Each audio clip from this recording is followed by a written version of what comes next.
আমাদের গ্রামে একটা নতুন পরিবার এসছে। পরিবারটা এমন যে ওরা খুবই গরিব, এমনি ইট দিয়ে গাঁথা বাড়ি করেছে আর উপরে টিন দেওয়া আছে। তার মধ্যে তোমাদের মতনই একটা ছোট ছেলে আছে ওখানে। তো রমজান মাসের আগে কিছুদিন ওই নামাজ পড়তে এসেছিল আমাদের মসজিদে। তো আমি চিনতে পারিনি, নতুন লুঙ্গি পরে আছে, নামাজ পড়ছে, নামাজ পড়ে চলে যাচ্ছে, আবার নামাজ পড়তে আসছে। তো আলহামদুলিল্লাহ আমার খুব ভালো লাগে যারা নতুন মুসল্লি আছে মসজিদে, কেউ যদি নতুন নামাজ পড়তে আসে তো আমার খুব ভালো লাগে। তো ওর প্রতি একটা আমার আলাদা ভালোবাসা জন্মে গেল। তো কিছুদিন পর ওকে আর দেখতে পাচ্ছি না, মসজিদে আর আসে না। রমজান মাসে আমি ওকে জিজ্ঞাসা করছি যে দেখা হয়েছিল রাস্তাতে, কি ব্যাপারে তুই আর নামাজ পড়তে আসছিস না কেন?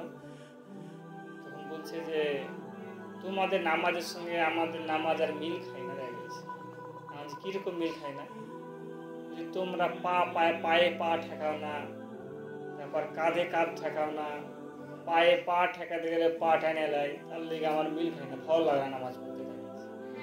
যদিও ওই ছেলেটা সম্পূর্ণ ঠিকই বলেছিল, যেহেতু হাদিসে এগুলো উল্লেখিত আছে, এগুলো করতে হবে আমাদের।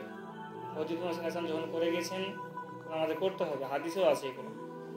তখন আমাকে ঘুরিয়ে ছেলেটা কি বলে জানো, বলছে যে আমি নামাজ পড়তে আসবো, যদি না আসি না নামাজ পড়তে তুমি আমাকে বকবা। হয়ে গেছে, আমাকে রাস্তাতে দেখতে পেলে বকবো যদি নামাজ পড়তে না আসি।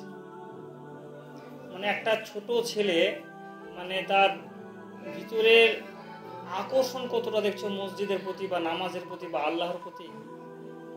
বলছে আমি যদি না আসি তাহলে আমাকে বকবা। মানে কি বলতো, গ্রামে অনেক ছোট ছেলেরা থাকে যারা ওই খেলাধুলার জন্য নামাজটাকে মিস করে দেয়, তার মধ্যে ওই একজন। অনেক ছোট ছেলেরা আছে, ওদের মধ্যে খেলতে যাচ্ছে, খেলতে খেলতে নামাজ পড়তে ভুলে গেছে, নামাজ পড়তে আসে না বা কোনো জায়গায় চলে গেছে ওদের সঙ্গে। তার জন্য ওই বলছে যে আমাকে তুমি বকবা, যদি না বকো তাহলে আমি নামাজ পড়তে আসতে পারবো না।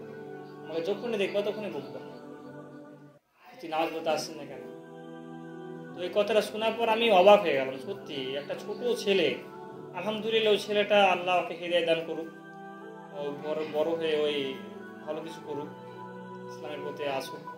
তুমি ভালো ছেলেটা, শুনে খুব ভালো লাগলো শুনে। তোমরাও যদি এরকম বলো কাউকে যে হ্যাঁ আমি যদি নামাজ পড়তে না আসি আমাকে বলবে নামাজ পড়ার জন্য, এরকম বলা উচিত।